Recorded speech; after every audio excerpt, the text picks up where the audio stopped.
A warm welcome to Disky Talk with Luyolo. If you're tuning in for the very first time, I ask that you please subscribe and hit that notification bell. If you've been a part of this journey, I hope you thoroughly enjoy this episode. So, on today's episode, we discuss all things Orlando Pirates. I'm a Pagania, Pagatutu.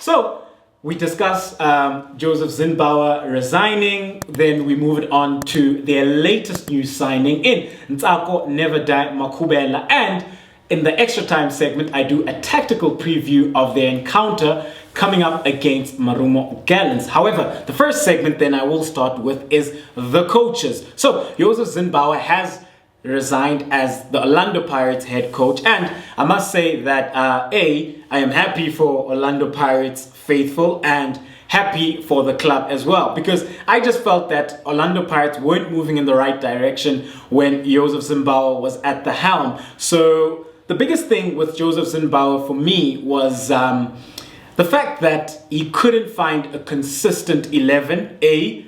B, he couldn't create a well-structured, refined, structured style of play, with so many talented players. And if you then not able to institute a consistent style of play with a consistent 11 that is able to go out there and play a good football, get the result, and compete for trophies and win trophies with those quality players, then I don't think that you're a good coach. And I say that with all due respect to him, because he just struggled, you know. Yes, he won that MTN 8 Cup, which I think bought him time, but we all knew it was coming, you know, how inconsistent he was with these decision making, with these substitutions, and with his starting lineup. So then when you then have a look as to who's left at the club, we've got Mandla Ncikazi and we've got Fadlu David. So there has been no official announcement as of yet from the club with regards to who will fill up that vacant head coaching position. But what I do think is that Iron Duke will allow Mr. Mandla Ncikazi and Fadlu David to take the reins. And look, I think the position is up for grabs. If they do impress and they do really well as a pair, then I do foresee either Mandla Ncikazi getting that head coach's role, or Fadlu Davids and Ncikazi doubling up as the head coaches at Orlando Pirates. I really do think it's there for the taking, you know. But we do know that Orlando Pirates has this history of hiring and appointing foreign coaches, which is something that I don't advocate for, because I think that within this country we've got great tacticians who are South African born who can do the job, especially when you look at Mandla Ncikazi and what he's done previously at a Golden Arrows. And look, there's many names that have been thrown around, but the most notable has been Gavin Hunt. And a lot of people allude to Gavin Hunt because a lot of the players he's coached are there, and they think that this would make a perfect marriage, because we do know that with Gavin Hunt, he is a I need to get my own players type of coach. So a lot of people have been throwing around that name, but what do I make of it? No, I don't think he would be a great fit for Orlando Pirates, especially when you look at this squad and you look at this project. I think this project should be given to Mandla Ncikazi, as I think that he is a true custodian of what Orlando Pirates truly are as a football club, from a cultural perspective and from a style perspective when it comes to how they play the beautiful game. So I think then Mandla Ncikazi should be made the head coach and Fadlu Davids as his assistant coach. So moving on then right along to the next segment. So Orlando Pirates have signed Ntsako Makhubela from Golden Arrows. Quality footballer, you know, he plays as a number 8, can play as a 10 as well, very creative, and we do know that he likes operating in the central zones and in the half spaces as well. He's got an eye for goal, but he's a player who tends to link up play very well, and I think that he will fit very well into this Orlando Pirates side. So a player like him, what would he bring to Pirates? So let's then say the blue team would be Pirates. Let's just move the red team away there for a moment.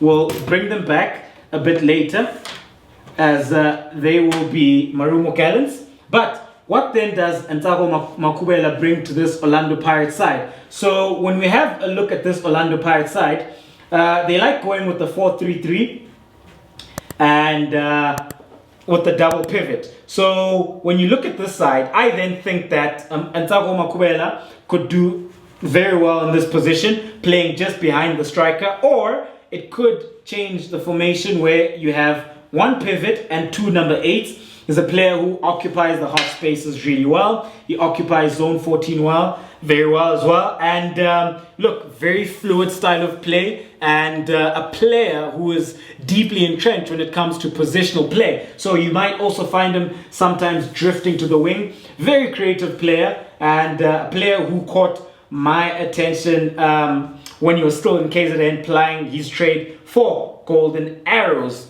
So moving on then right along, let's then move on to the next segment, which is then having a look at Orlando Pirates and how could they do things going forward under Mandla Ncikazi. We did see them look, yes, the result ended as a 2-2 draw. There was a red card for Nyauza, and then Ofori just had a very bad game. But there are positives that we can draw from that, you know. And I then think that the positives that we can draw from that is that we did start to see a style of play that would predicate for A, for chance creation, B, for goals as well, you know. We saw that the players were a bit more free, a bit more expressive. However, I think that is something that's going to grow as the time goes along, and I think that's what we can expect from Mandla Ncikazi's side. You know, we also saw Musele coming in, getting his full debut, and yeah, so there was quite a few positives that we can draw from this Orlando Pirates side. However, when we look at the right back position, I still think that it's a problem area, because you've had Wade Euster in there. Tactically, you know, he's not sound from a defensive perspective, because he does like bombing on forward, vacate that position. Then they had Nyauza in there.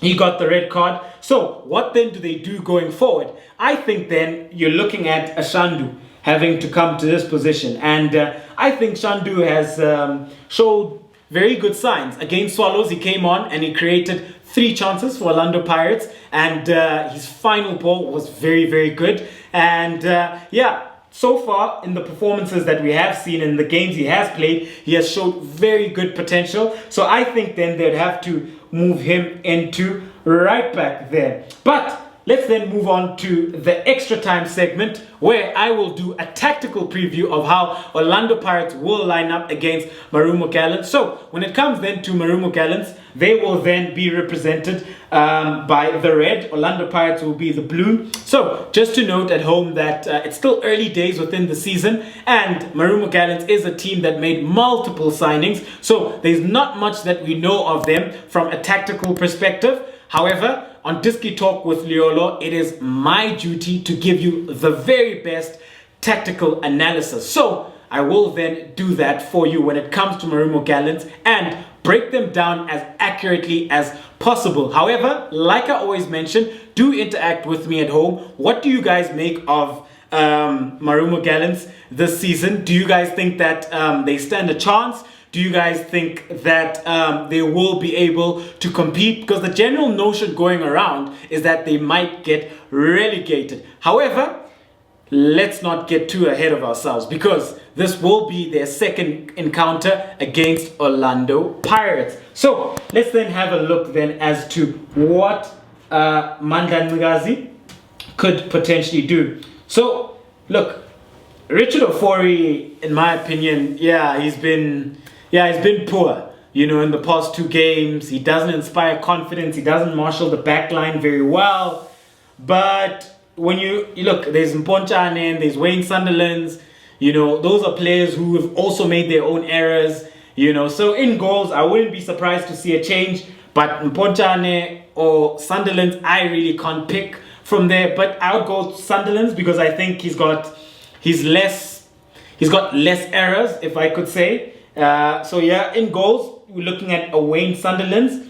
And then, like I mentioned, last time out, the back four was Nyawuza at right back, two centre-halves. They had Hlatshwayo, they had Jele, and then they had Xolani, who started in the left back position.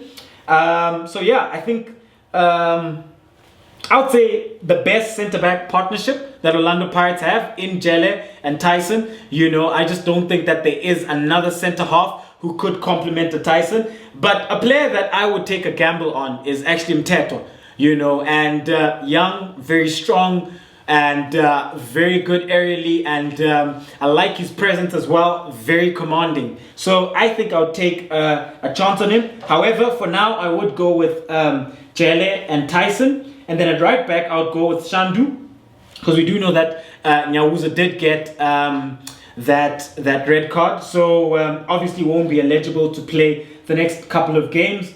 Xolani at left back. So the interesting thing then about Xolani, I think he's more suited as playing as an offensive player as opposed to him playing as a defensive player, because I think that he's just so comfortable on the ball, and if he was played in the right pockets of spaces, I think they could get the very best out of him, because he's another player who likes to bomb on forward, you know. And I just think in this side you need a player who can read the game very well, who's tactically sound, who reads the game, who knows when to go and when not to go, you know. So I would then have Xolani there at left back, and then in the midfield they went with Mabaso, and they went with Goodman Musele. So Goodman Musele did even end up getting a goal for himself, so he had a good display against Stellenbosch, so he could possibly get back into the lineup.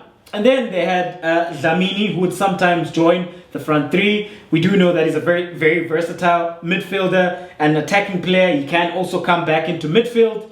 And then they had Hoto, Hango, and Shandu. But like I mentioned, I think you'd start there at right back. So then that would then open up a position in the forward line. So then if Abule is fit, if Alot is fit, I think they come back into that lineup. So we're looking at Pirates from that perspective. And something to note then with this Pirates side is that I'm happy that they've gone back to using a natural striker, you know. So like I always say, guys, yes, false nine, I do understand that it's a system that's being thoroughly integrated into the modern day footballing world. However, I just still think that you need a number 9, a recognized striker up front to give you the point of reference to score those goals for you and to also occupy those two center halves.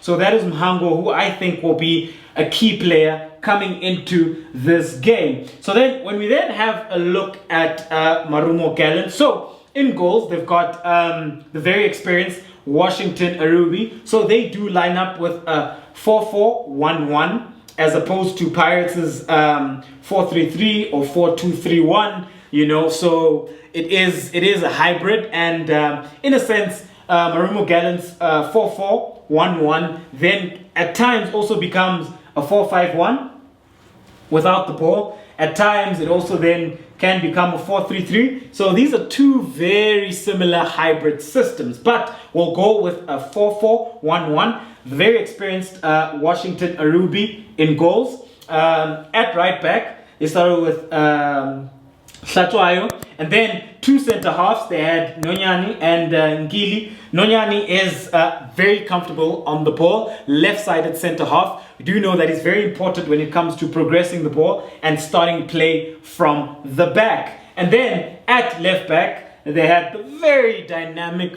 very explosive Ravuali, a player who started out at Polokwane City and look, very experienced campaigner within the DStv Premiership, and he's got a very educated left foot on him. We also do know that he can strike those balls from distance. And then in the heart of midfield, they went with Edgar Managa and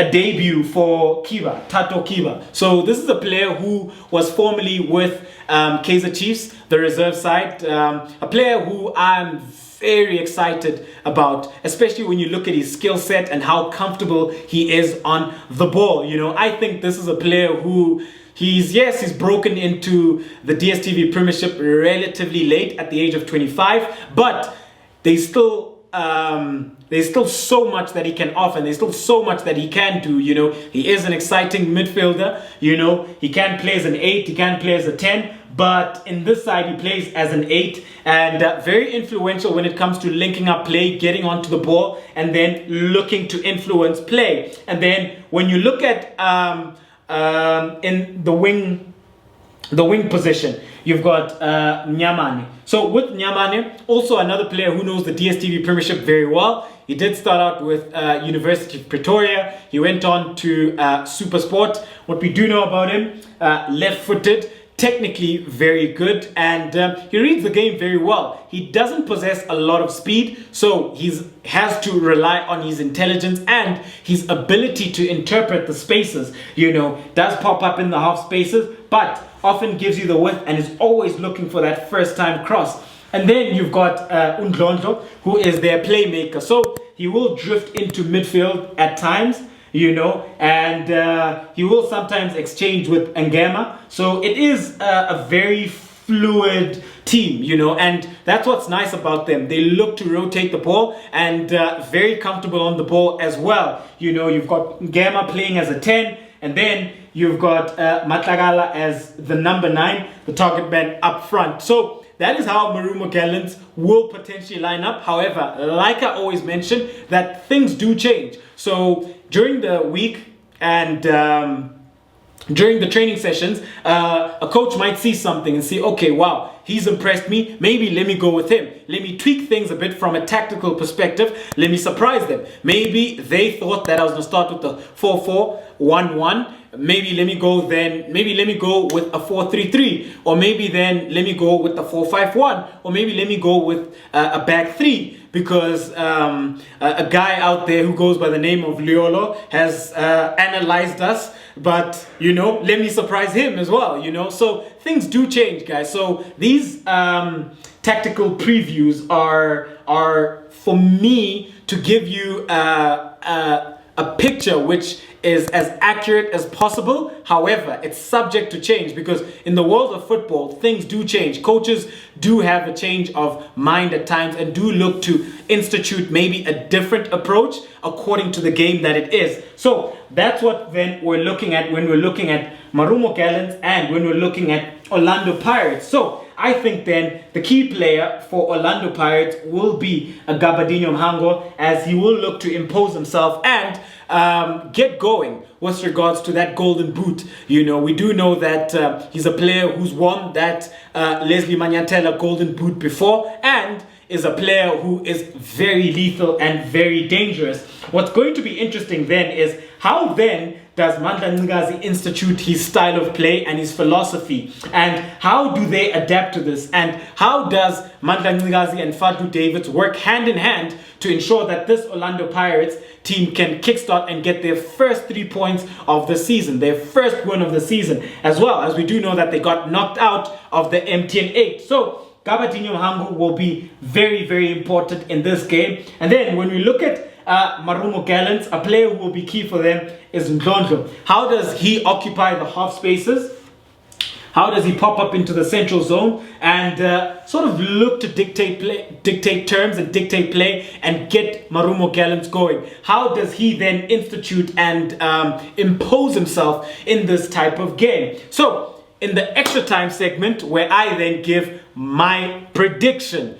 So guys, I think Orlando Pirates will get their first 3 points. I foresee Orlando Pirates winning 3-1. I think Orlando Pirates are playing with a lot more fluidity. They look a lot more free. I think they'll get their first 3 points and they will score 3 goals. I foresee Gabadinho Mhango getting a brace in this game, and I foresee Nyamane getting on the score sheet as well, courtesy of a lovely free kick. We do know how dangerous he is from those free kicks. So, ladies and gentlemen, that is yet another special episode of Diski Talk with Liolo. I thoroughly enjoyed this episode where we had a look at Orlando Pirates from the coaches to their new player who is Ntsako Makhubela, who I look forward to with regards to him growing within this Pirate side, getting integrated, and him looking to fight for a regular spot within this team. And yes, of course, the tactical preview, Orlando Pirates versus Gallants. And yeah, do let me know at home who comes out on top of this one. Is it Gallants to get their first 3 points of the season, or is it Orlando Pirates? Thank you very much for tuning in to yet another special episode of Diski Talk with Luyolo. Signing out.